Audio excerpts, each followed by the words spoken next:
One more time for the Grant Drumline.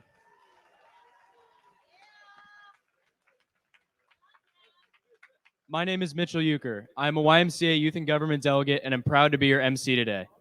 Please rise for the opening acknowledgments in honor of Sacramento's indigenous people and tribal lands. To the original people of this land, the Nisenan people, the Southern Maidu, Valley and Plains Miwok, the Patwin Winton peoples, and the people of the Wilton Rancheria, Sacramento's only federally recognized tribe.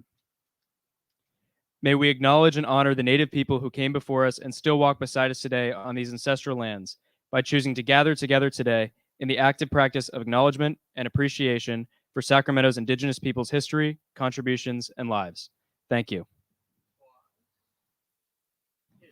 And now, please welcome Mayor Darrell Steinberg and Mark Friedman to the stage to present the 2022 Mort Friedman Civic Leadership Award. You may be seated.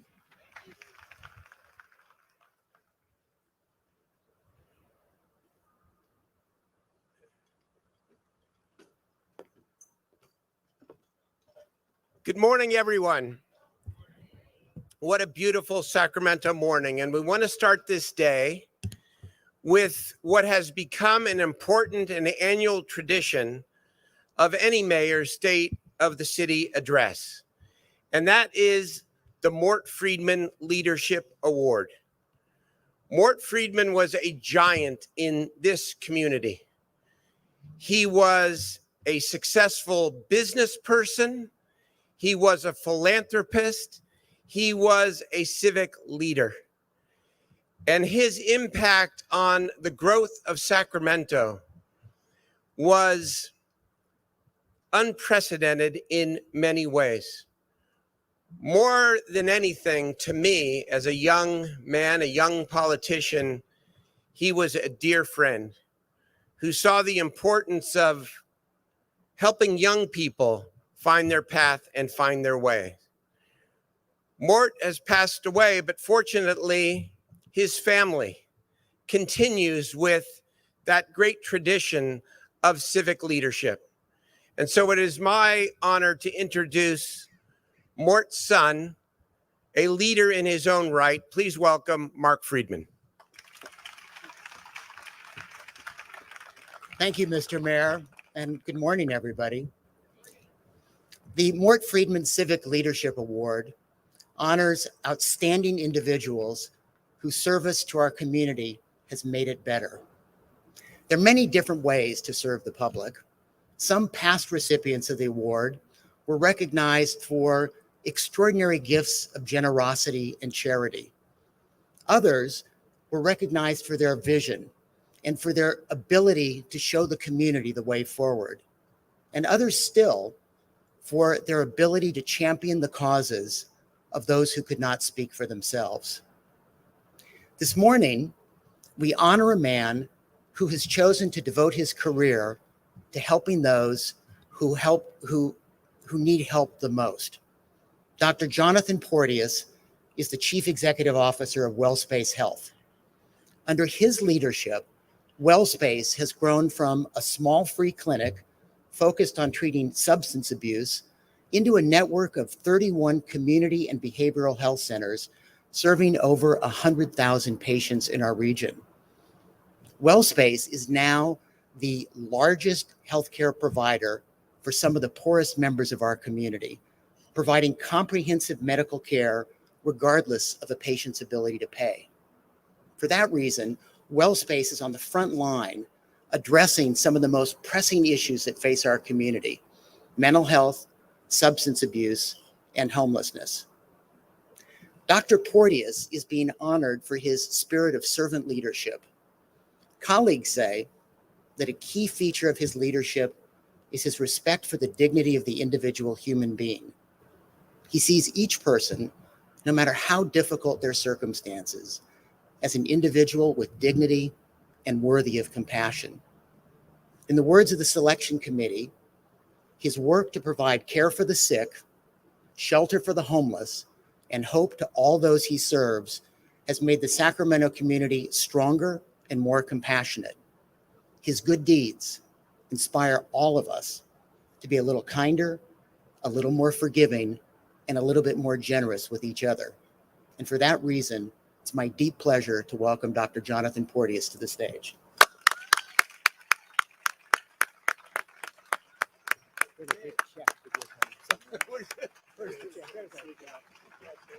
There you go, Mark. Congratulations. You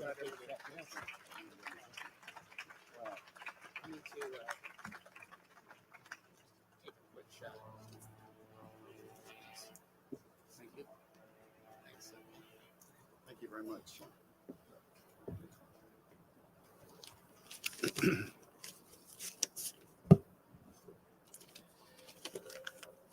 Good morning. I had to bring notes. Sorry, it's quite overstimulating. It's also, I'm going to say, it's a real mitzvah. Thank you to be recognized and to be here with you, because so many of you are part of this mission of service that we have in this region. So I came as an immigrant with 2 suitcases to this country. And for the first 10 years that I was here, I used community health centers for my health care. And during that time, I learned what the 2-tiered system of healthcare looked like. And it was kind of intriguing. You know, it was more confining and challenging for a lot of people who didn't have the dual privileges of whiteness and maleness that I did. But it was still challenging. And the bottom of these 2 tiers was called the safety net. And the other one, I don't know what the name is. Lots of things that involve privilege don't have a name, but the bottom tier was called the safety net. And as I grew academically and professionally, my experience was dominated by the idea of service and finding need in communities of need. I focused my work on populations and communities of concern in the barrios of Southern Arizona, in Bedford-Stuyvesant and the Lower East Side and Harlem and Manhattan. And then I moved to Sacramento. And I've lived here longer than I've lived anywhere else in my life, which has given me a great chance to work with you to focus on service in this region. It's been wonderful to give to the region, but also to receive from the region. And there are a lot of communities and institutions that were the trellises that my kids grew up on. And so it's been amazing to raise a family here. In my work, I've focused on partnership and innovation. I'd like to say that my organization is codependent, which doesn't sound good coming from a clinical psychologist, but we're constantly looking for needs and looking for ways to address those needs. I've had the privilege of a professorship at Sac State and leading the kind of piecing together of an organization into one, WellSpace Health. WellSpace is definitely a quilt, and it's woven together from venerable institutions that have built economies of scale for our region. Institutions like the Family Service Agency of Greater Sacramento, the Effort, the Birth and Family Health Center, Strategies for Change, the Molina clinics, the Nirvana clinics, the River City Medical Group clinics. All of these have been brought together into one. One of the first things, as you imagine, is that I banned the phrase safety net. So we adopted a slogan that we were going to replace the safety net with a blanket of care. A safety net is an antiquated device. It's used to rescue people from buildings. Typically they're on fire and the person flings themselves out of the window, hoping they'll be caught in the safety net. That's not really the metaphor that I was looking for when I was trying to build a network of preventive, accessible, high-quality integrated care. So a blanket of care supports. It can be expanded, it can be thickened. We also set a mission.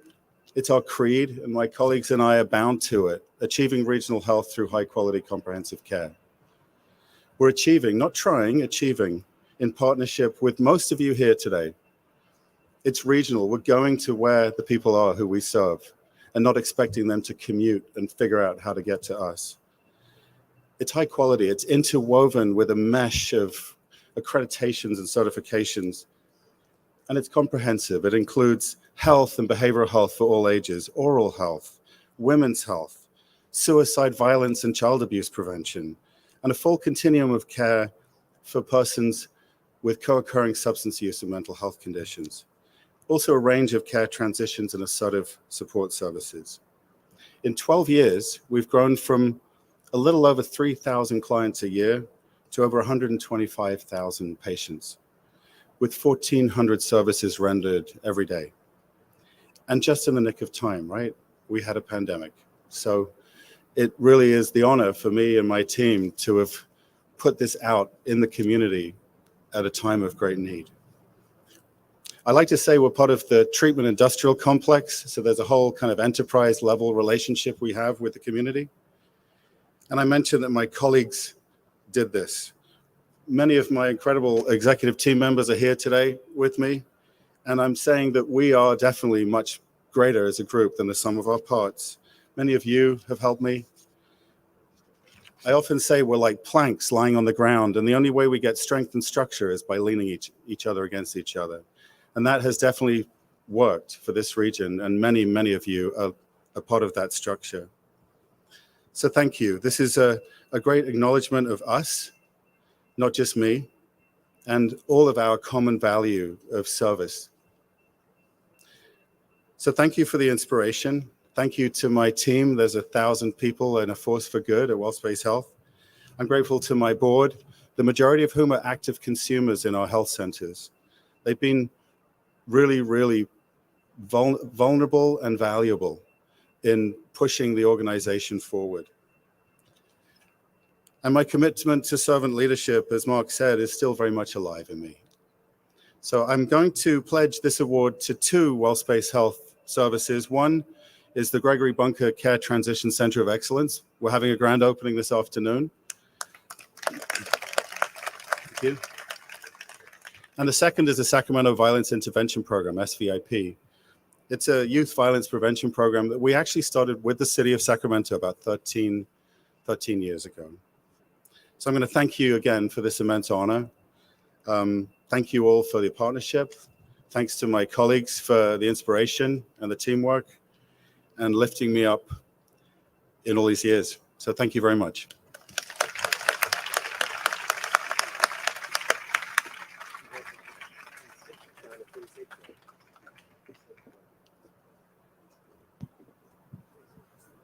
Please direct your attention to the screens to your left for a short presentation from the office of Mayor Darrell Steinberg and the youth photographers, videographers, designers, and artists from Studio T Arts and Entertainment. Sacramento proudly presents and supports the development of youth programs. And if we all choose to invest in all the good and great that is our young people, we are going to have so many great things to celebrate. The program helps you develop our overall life goals and life plans. We're giving our young people a career path to long-term employment and higher wages.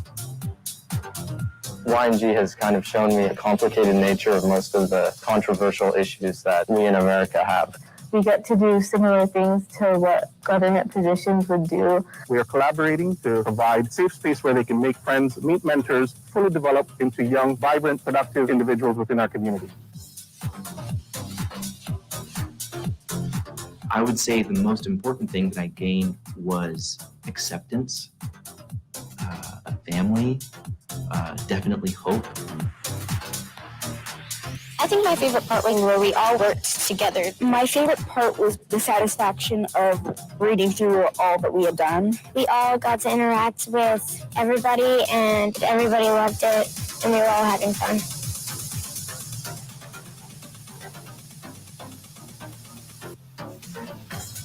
This video was produced and created by the City of Sacramento's amazing youth.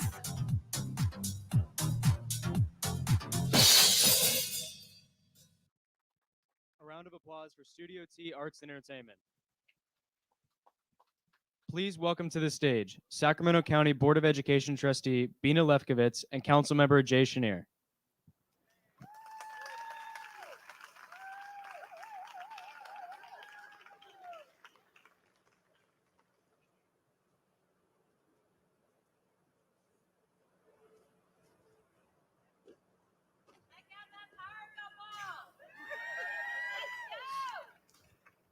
Good morning, everyone. Come on. Good morning, everyone. Good morning. Thank you. I think, the last time Bina and I did something like this together was our son's bar mitzvah, keeping the Jewish thing going. And Julie and Darrell were there as well. So we're excited about that. Okay. So we met Darrell and Julie about 25 plus years ago through our temple, where we raised our 4 children together. We also share a deep commitment to a Jewish belief called Tikkun Olam, which means repair the world. It is this belief that has guided our careers over the last 30 years. So Bina will talk about how she met Darrell, which was a little bit before me. But my earliest recollection of sitting with Darrell was when I was making a decision whether to run for the school board or not. And I don't know if you remember, we had a conversation with some coffee shop on K Street where he encouraged me to run. So this is all your fault.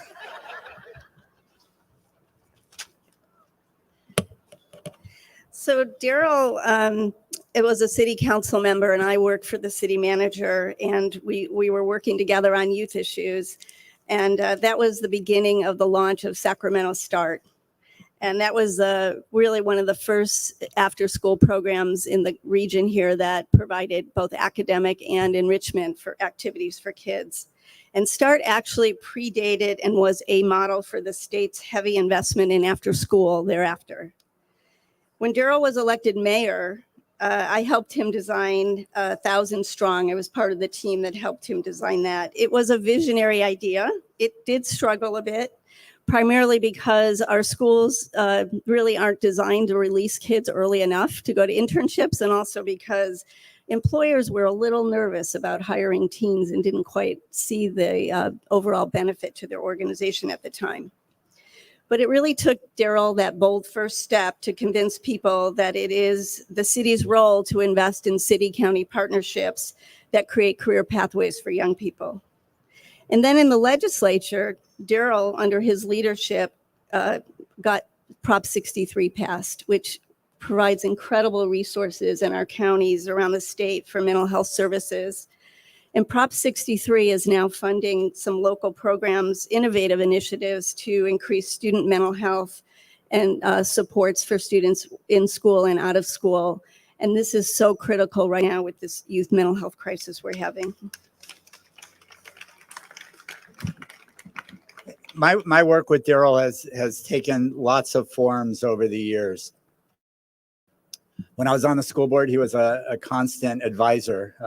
Those were tough days, and I think we did a lot of good work. In the legislature, he took on career pathways to make sure that our young people had the opportunity to be successful in school and career and in life. And I remember even the trip to Europe when he came back saying, "We have to do this. We have to do this." Has anyone heard that before from Darrell? We have to do this now. Full speed ahead. And then, of course, working on the council and working with him as my mayor and my friend. Sometimes I consider myself a little bit of an older brother. I've got a few years on him, but it's been a relationship that I think has benefited both of us as we've matured and gone through lots of various programs and projects.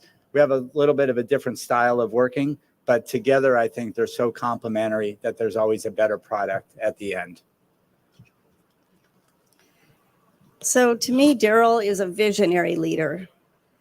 I think you have a lot of courage to reach for big goals, Darrell, to try. Sometimes you fail, sometimes you succeed, but you always get back up and keep pushing to find a new path. And I admire that greatly.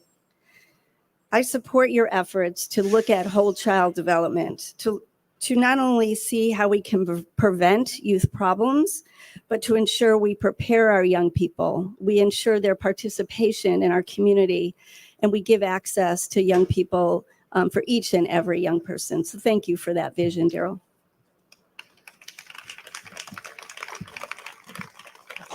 I know we have a number of electeds here, and we know that being an elected leader in this community or any community these days is difficult. People take pot shots at you from all kinds of areas. We know that it's difficult sometimes to continue to move forward, even though you think you have the right idea and are doing the right things. I think Darrell epitomizes that. In his heart, it is always about what's best for our community, what's best for the young people around me, what's best for the inclusive communities that I want to help create. And I give him credit because those are difficult things. I've always said my autobiography will be named "You Can't Win," because in this case, it's so difficult because there are always people on the other side saying that won't work, don't do it that way. Darrell has always pushed through. Sometimes we don't agree, but it's always the right thing and coming from the heart to make sure that we're doing what's best for our young people and our community. It's those values of Tikkun Olam, repairing the world, that drives him. And I couldn't be happier or more proud to call Darrell my friend and my mayor. Help me welcome Darrell Steinberg.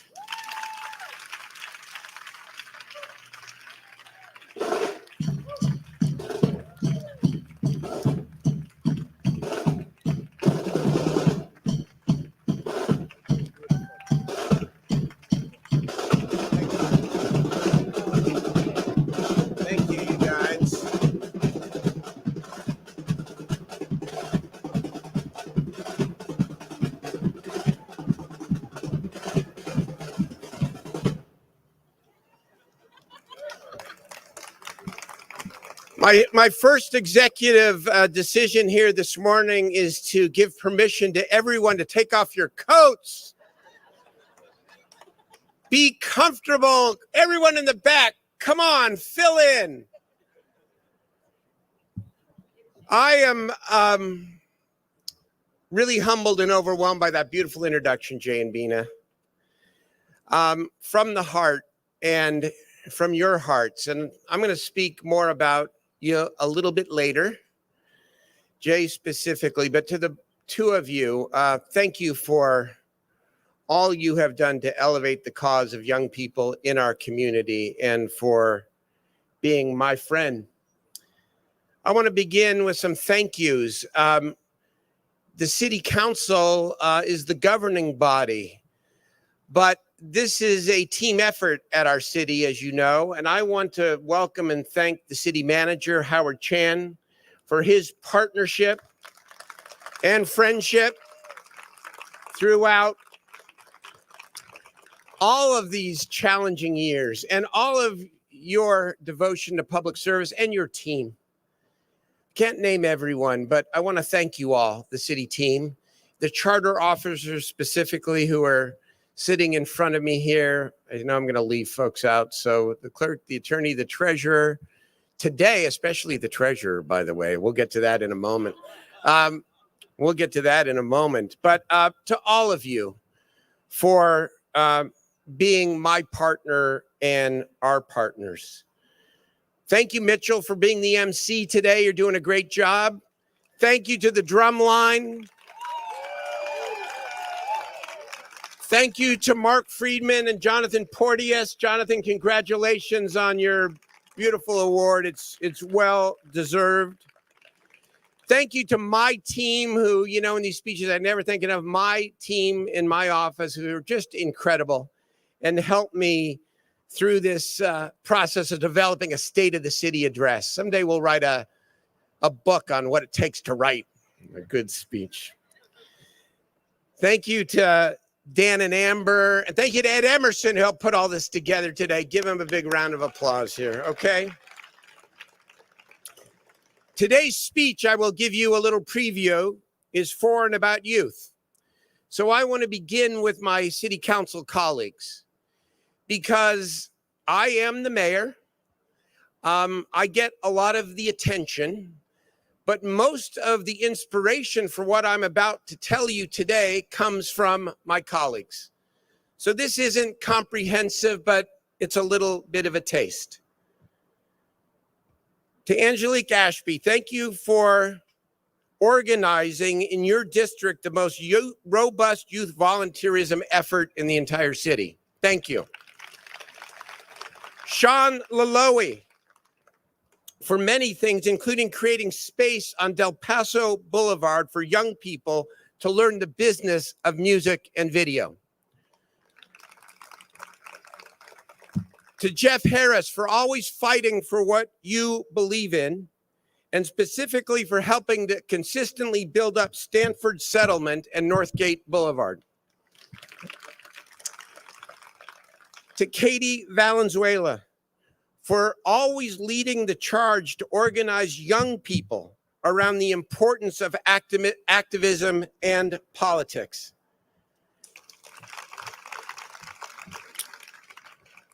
To Jay Cheniere, I'm going to get to you later. To Eric Guetta, who could not be here today, he's not feeling well, for championing La Familia, the La Familia Empowerment Center, and for making Tahoe Park, my old neighborhood, the center of community activities around kids. I was there Saturday, it was just beautiful. To Rick Jennings, for what you do in all parts of your life, and for being the original voice to say that the city must be directly involved in preventing violence. Rick Jennings, thank you. And to Mai Vang, I'm going to get to you later too. So let me begin with those introductions. I want to welcome my wife, Julie, here as well. Thank you. The most important vote in the city, at least when it comes to my elections. So I want to start with this. I have so many memories from my 62 years on this planet. So how is it that there are moments of my childhood that I can still see so clearly today? I close my eyes and I can picture the time when I was 13 years old and drove down the left side of the lane to score the winning basket for Taylor Junior High School against Burlingame Intermediate. I remember it. Or the time when I was 8 years old and caught a long fly ball over my head to rob my friend Jimmy of a home run. Or my first teenage job as a rec leader. Or 10 similar childhood memories, most related to sports, but certainly not all of them. And 50 years later, my old buddies still get together. We get together once or twice a year, and they have the same vivid memories. I grew up very middle class in the Bay Area. I graduated high school in 1977, the year before Proposition 13 passed, and funding for schools and kids changed forever. We were not rich, but my childhood sure was. I was always busy with some sport or organized activity. I never had time to get in trouble, even if I wanted to. And so what has changed? For so much has changed over these many decades. I don't idealize the past. None of us should, because there were challenges and issues back then too. But the world has changed. Some things have changed for the better, and many other things, not so much. The pressures on young people are immense. They are attempting to navigate a much harsher and much more impersonal world. Excuse my language, but there is too damn much social media. Their challenges are different today. My generation, my stories about ball games and rec centers, and my generation never had to worry about school shootings or pandemics or anxiety and depression, or even the basics of life. For young people, let's be honest, they ask today, will we ever be able to buy a home, much less rent one? There are other differences as well. Income inequality is much greater than it was in prior generations. In fact, it has soared. And while families with means can afford for their kids to do just about any enrichment or extracurricular activity, the truth of the matter is the price of participation in sports and other extracurricular activities has risen to hundreds, and in many cases, thousands of dollars. And so now arts, theater, music, other enrichment programs are no longer just a given in our public schools.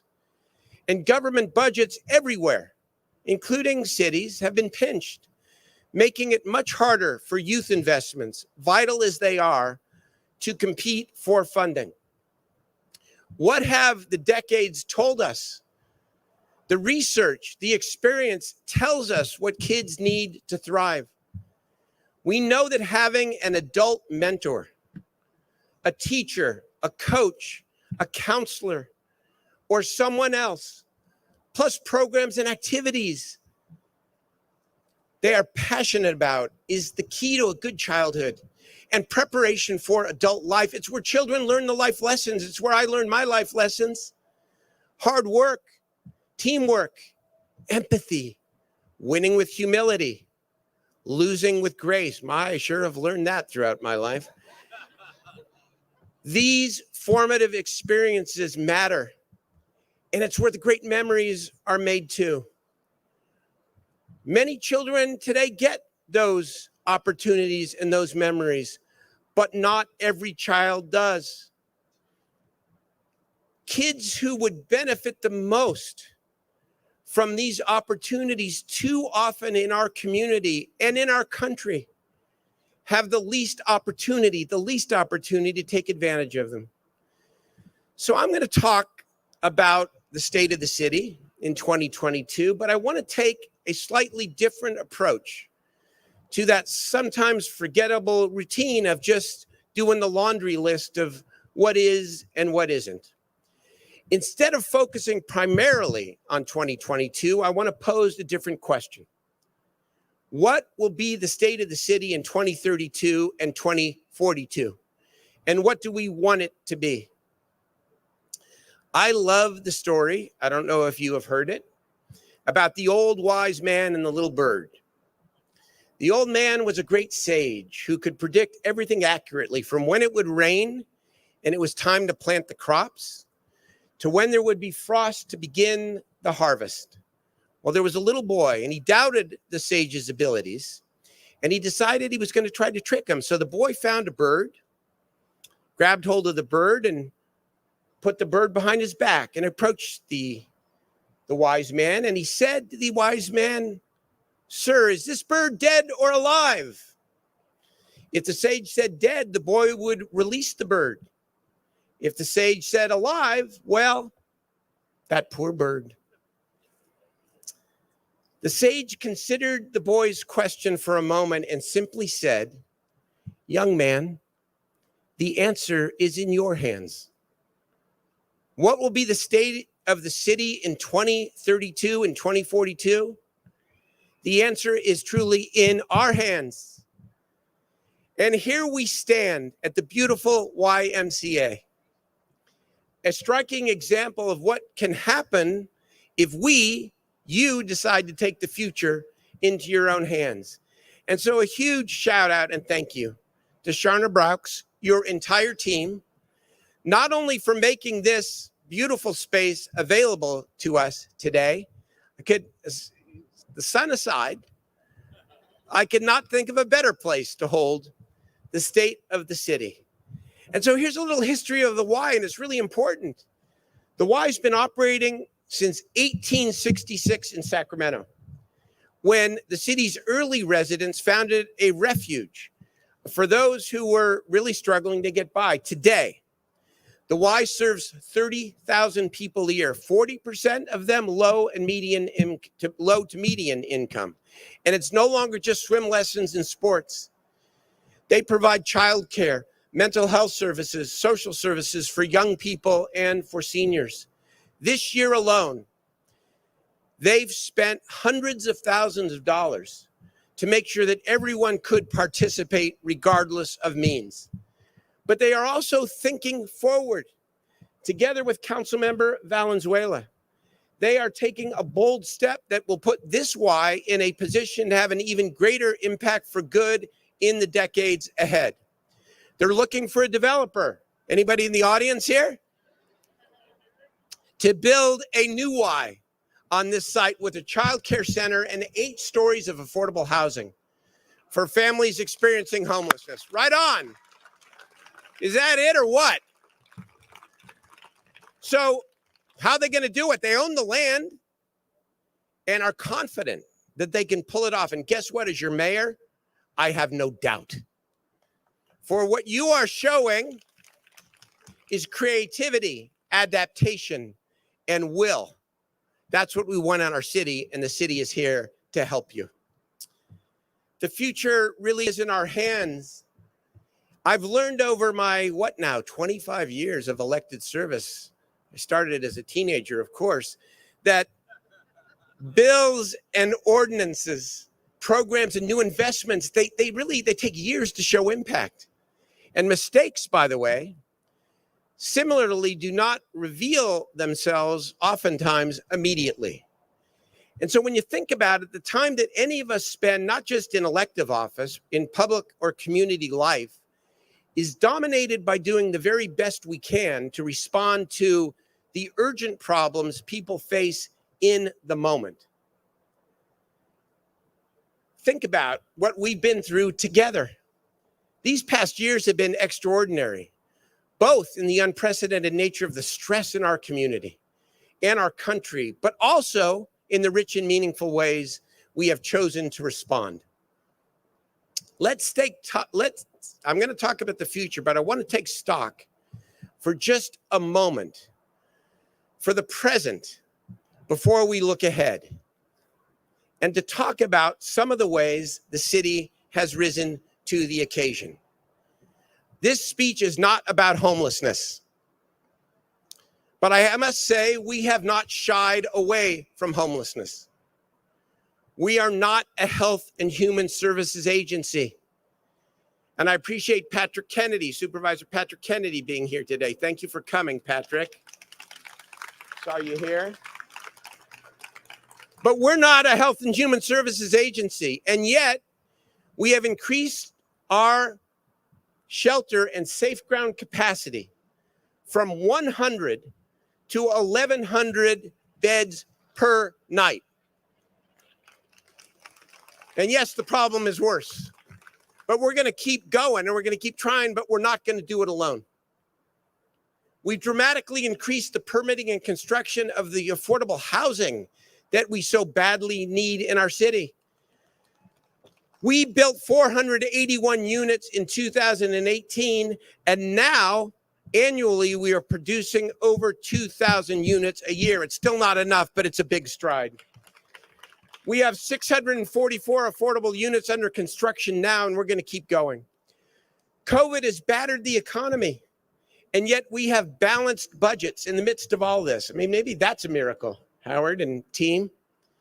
We've maintained stable and effective public safety services, other core services, and we have put more federal, state, and city money directly into the community for housing, for small business, for arts and the creative economy, for our neighborhood commercial corridors, and more. We passed a groundbreaking electrification ordinance to address climate, all during a pandemic. And we're embracing the racial reckoning in our society with purpose and commitment. We're not shying away from it. We're embracing one another. We're acknowledging our history, the good and the bad parts, and we're writing the future together. And even with our challenges, the city is gaining more vibrancy by the day. We have more art, more music festivals, and more theater than ever. And we're changing this economy. We've launched major jobs initiatives like Aggie Square, the North State Hospital. Dr. Chung is here, thank you, and the California Mobility Center. And yes, we have major challenges. Crime is up in our city as it is throughout the entire country. We lived through the worst mass shooting in our city's history on a busy Saturday night in a still recovering downtown. People are struggling economically, inflation, high gas prices, and people are struggling emotionally with real concerns about the state of our community and the country, including the democracy itself. And so I'm always inspired by artist Alex Trujillo's signs that are now pretty ubiquitous throughout the entire city. I know I have one up in my office. Every day is your chance to make this city a little better. It was only 3 years ago that Sacramento went 2 straight years without a single youth homicide. We must not give up on reclaiming that proud moment in time. There's been so much commentary, even over the last week, locally, statewide, and nationally, about homelessness, about crime, about safety, about whether people want stronger law enforcement or more investments to help people in need. And you know what I'm going to say next, I think. People want both. They want balance and they want common sense. They want to feel safer in their neighborhoods and they want to help their vulnerable neighbors. They want the police to be in real partnership with the community. And welcome, Chief Kathy Lester. Thank you for being here this morning. I fully support your new proactive policing initiative that uses real data to focus our resources in the 7 square miles of the city where crime and gun violence is the highest. This focused strategy gives us the best chance to get thousands of additional illegal guns off our street, and we must do so together. This is what the city wants. It wants us to continue building a future that models strength, personal responsibility, kindness, and caring for one another. And that is actually the city that we are building together, even if we can't always see its completion in real time. I love what the writer Ralph Waldo Emerson said. He said, "The days do not always reveal what the years can see." So I know that I can't, and we can't always control what comes at us in these days, but I know what we can control. We can act now to change the course and direction of our city for the better, for the years and for the decades to come. I heard a quote recently that just really struck me. It said, "Let hindsight be our foresight." And so, again, I know I'm going a little bit back and forth, but follow me here. It's a good journey and it will end well. Think back for a moment in hindsight. Imagine the outcome of the COVID pandemic if 30 years ago, our country had really invested in public health as a national priority. How different that would be. In our state and in our city, there are historic examples of wish we would have, and on the other side, thank God we did. On the former, I think about 50 years ago, when the state shut the mental hospitals and promised a decent system of community mental health care. How different would homelessness be today if our predecessors had followed through on that promise and made mental health care a right, not just a governmental option? It's not too late, by the way. There are happier examples. 3.5 decades ago, the city council took $40 million in bond proceeds that were initially intended to attract the Raiders to Sacramento. Remember that one, Mark? Raider fan. That money, instead, the Raiders didn't come. I don't even know where they are now. They're in Las Vegas. They're in Las Vegas, I guess. Yeah. So what did we do with the money 3.5 decades ago? We fulfilled the dream of Sam and Bonnie Pinella for an iconic community center in Meadowview. We also used that $40 million to build the new Bell Coolidge Library in Southland Park. We repaired the levees to keep us safe, and we replaced the overcrowded and outdated animal shelter on Front Street. Think about 3.5 decades, how many thousands of kids, families, and animals have benefited as a result of that far-sighted council decision. On some present challenges, we think about the future. It's not like it's all or nothing. We often do take the long view. I think about last month. See Bill Busath here and Hector Barone in the audience. Last month, Sacramento residents approved a council-backed action to invest hundreds of millions of dollars to repair our stormwater system, to prevent flooding, and to improve water quality. It ain't sexy, by the way. And there was little fanfare, but it expressed a very basic commitment. Plan for the future. Invest in the future. Spend now to make sure that the next generation can grow and build without worrying that our most basic physical systems might fall apart. Well, if we're honest with ourselves, we don't always apply the same logic when it comes to things that matter just as much to the future of our city. And so here's what I want to say to you today. If there is one area where our consistent focus, attention, creativity, and resources today will matter the most for 2032 and 2042, it can be distilled with this credo. Intersect every other city priority and agenda with empowering young people.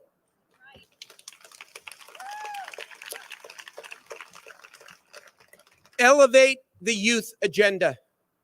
See young people for their great strengths, not just their challenges. Have enough humility to know that our generation has made great progress on many things and has fallen way short on others. Understand that if we do right by them, the next generation will do better by us.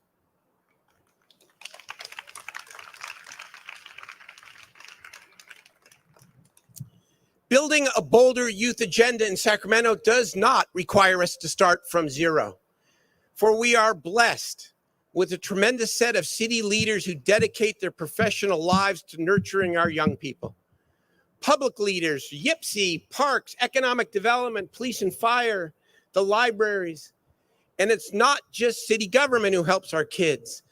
We have these tremendous organizations, these nonprofits out there who devote their lives in heroic ways to serving kids, and especially at-risk kids. And you know what? They do it most of the time while struggling to meet payroll and working off of shoestring budgets.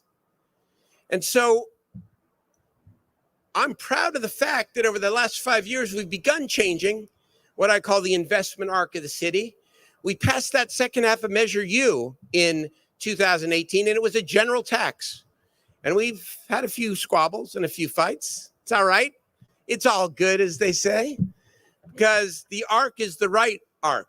We've put an additional $170 million in Measure U and general fund dollars above the 2018 baseline directly into the community, directly, including most every Sacramento neighborhood, and more resources for young people than ever before. But here's my central point. For young people, it is still not enough. There are still too many gaps, especially in disadvantaged neighborhoods. We're plain not serving enough kids for enough time in enough ways. I spoke earlier about balance. I believe in that. I believe in balance. When economic and budget times get bad, there is not a lot of balance. Youth programs get cut the deepest as government focuses on preserving essential services, mostly traditional public safety. During the last recession, police and fire suffered a real and painful cut. It was real and it was painful. and we should do everything we can to avoid it, of 8.5%. During that same difficult time during the last recession, the parks budget was cut 40%. The budget for youth, summer camps, sports programs, and employment was slashed by 67%. That's not balance. Youth funding must be seen as essential too. And here's the way that it works, in a good way and a not so good way. Over the past 2 years, we've taken all that federal money, the COVID relief money, both CARES and ARP. We've gotten more than $200 million, and we've poured the majority of it again into the community. We also shored up city services and worked with our employees, all in the right way. But we put most of it into the community and paid for a wide variety of youth programs, youth workforce training, mentorship, free transit ridership, nighttime activities, free internet access, and more. Here's my question to my community. What happens when that one-time money runs out? Without a long-term funding commitment, promising strategies and programs go away. And here's the prime example. Yesterday, 24 hours ago, the City Council proudly approved $16 million of mostly federal and state funding, not all of it, but mostly, to train 1,400 older teens and young adults for career opportunities in renewable energy, in construction, in urban agriculture, in healthcare, in IT, and cybersecurity, and in jobs in the public sector. Building a modern workforce is not a one-time endeavor. If we agree, and I think we do, that workforce is a key investment for our city's future, and we acknowledge that we can't do it all, we need our partners as well. From a city perspective, where will the resources come for the next cohort of 1,400 teens and young adults, and the cohort after that, and for the generation after that? The challenge and the opportunity to answer that question is now in our hands. 2032 and 2042 must start now. I do not propose attaining the balance I described earlier by cutting traditional public safety. It's not the way I think we should go. Instead, I stand strongly behind the idea that our city must commit a guaranteed percentage of revenue to larger and ongoing investments for young people.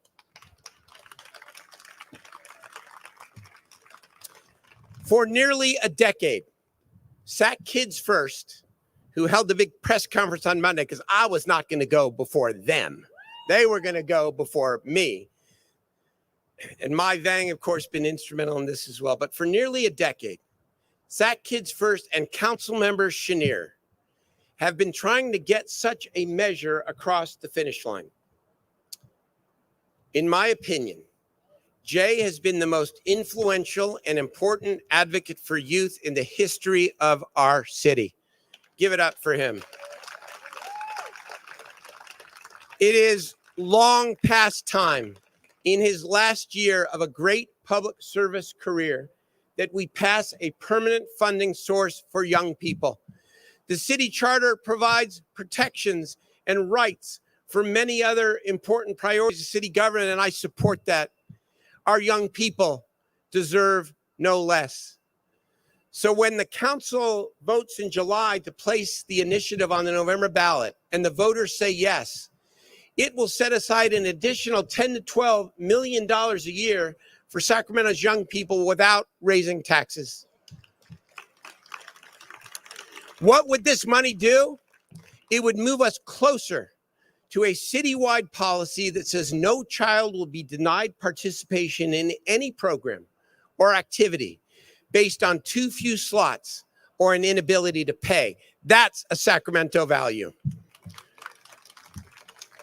Look, there are unending examples where a new permanent source of funding would, not just could, would dramatically expand our reach to more kids. I got a text yesterday asking, how can hundreds of Freedom School kids go to the new Museum of Science and Curiosity? It's $12 to get in. didn't have a ready answer to that question. I think about Merv Brookins, who's here today, and his organization, Brother to Brother in North Sacramento. They've been a consistent force for reducing violence and for helping young people. Every year, Merv organizes these sports leagues. It's football, it's basketball, 1,000 kids. But guess what? Every single year, he has waiting lists. And his waiting lists are the result not of anything other than insufficient resources. And it's not just on the nonprofit side, the city programs. We run incredible programs. The Sacramento Youth Parks Community Enrichment Department, otherwise known as YPSI. Love that, YPSI. They offer, here's two examples, Primetime Teen. It's a workforce development program for 13 to 17-year-olds, and nearly every year there's a wait list to participate. No more.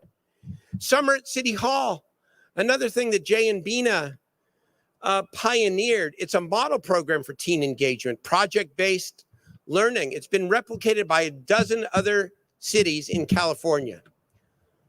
There are 3 applicants for every slot. 3 applicants for every slot. No, every kid should have the right to participate. And then back to the nonprofit world, Clara Studios.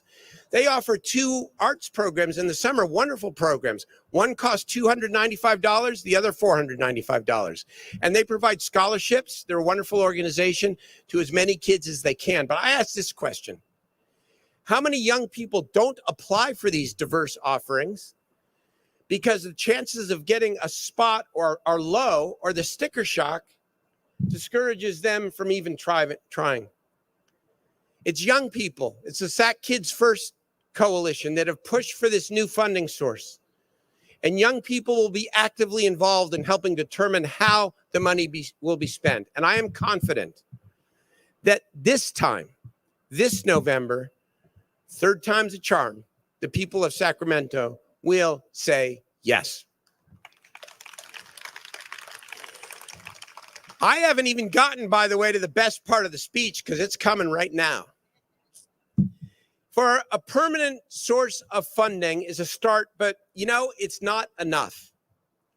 If we are truly committed to 2032 and 2042, we must jump on any opportunity to find the connection between young people and every other goal, aspiration, and opportunity we have to grow a modern city.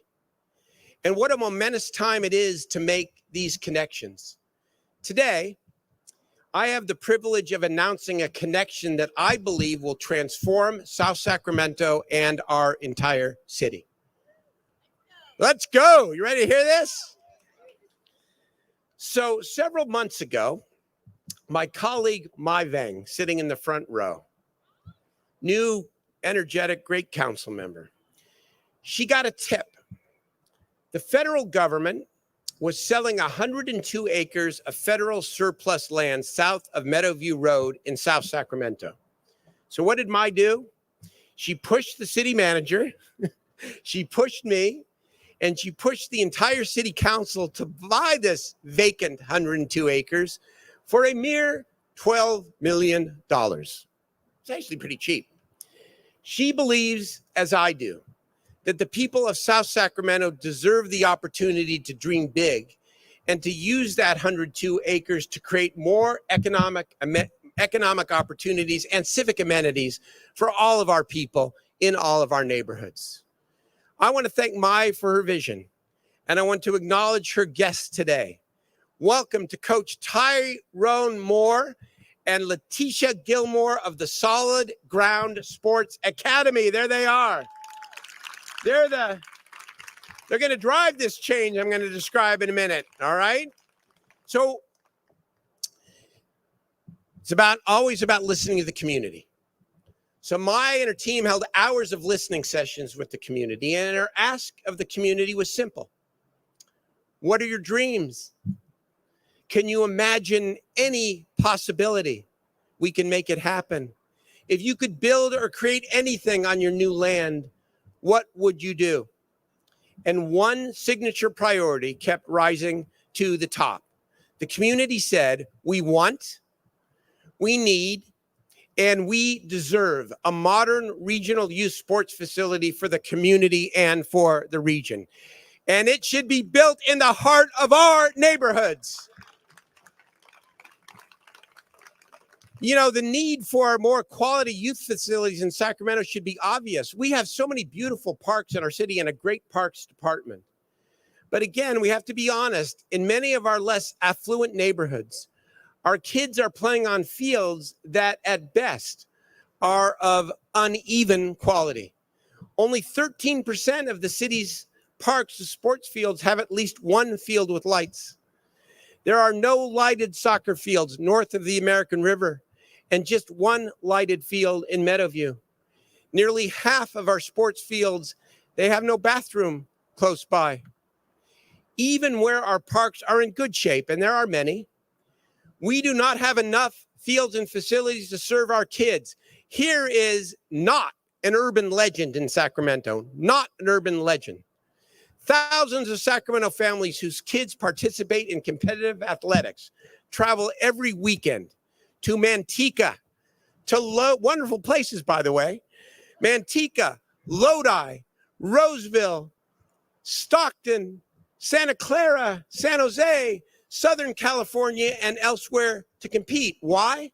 Because we have no regional sports facilities that make us competitive to host regional, state, or national tournaments for all kinds of sports, for soccer, for baseball, for softball, for field hockey, for lacrosse, basketball, rugby, football, name the sport. This year, under the leadership of Vice Mayor Ashby, we completed a beautiful regional aquatics center in Natomas. It is our only regional sports facility. So now we have an opportunity to build another iconic destination for our kids. And the place to build it is in South Sacramento at our new 102-acre site. Right on. Oh, you haven't heard nothing yet. A large regional sports facility that's designed primarily, but not exclusively for youth. You know, we get to play too. Will be a destination for youth of all ages from South Sacramento, from the city, from the entire region to play, to learn, to compete, and to have fun. We won't just be building fields. We'll be building up kids as well.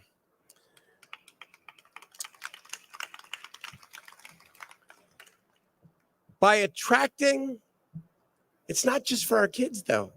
Get to that in a minute. Here is the real connection. We also have the chance to attract kids and families from throughout the state and the country. And when we do, this regional sports facility will become a central piece of our city and region's tourism strategy. And by the way, I see Kevin Nagel here. Maybe it could become a home for the Sac Republic training facility as well. How about that? So here we go. Tourism. We are so blessed to have Visit Sacramento and Mike Testa and the dedicated hoteliers in our community. We have partnered with you over these last 5 years to expand the community convention center and build a beautiful new community center theater. We'll always have Hamilton. Yes. And together, the city council has put millions of dollars into enhancing our reputation as a city of top quality music festivals. We're on our way, man, to, well, Austin, forget Austin, Sacramento. That's how South by Southwest started, by the way. Why not us? But Mike and Visit Sac identified one major gap in our tourism strategy. We aren't attracting major youth sports tournaments and other events, and thus not getting the hotel rooms because we don't have the facility. And as I said, other regions do. I mean, Placer County to Spokane, Manteca to San Jose, Fresno to Las Vegas. Here's what happens. Kids, Sacramento kids and families must travel to compete. And when they do, those families stay in other cities' hotels and boost other cities' tax bases. No more. No more. Belongs in Sacramento. So This is not just some idea off the top of my head, because last year, Mike and Visit SAC engaged national experts to give us a real idea of what could such a regional sports facility look like. There are so many options and so many models, and I don't have a preferred idea. That's for the community and for the tourism experts and for everybody to figure out. But you could do indoor sports, basketball, you could do track, supercross, you name it.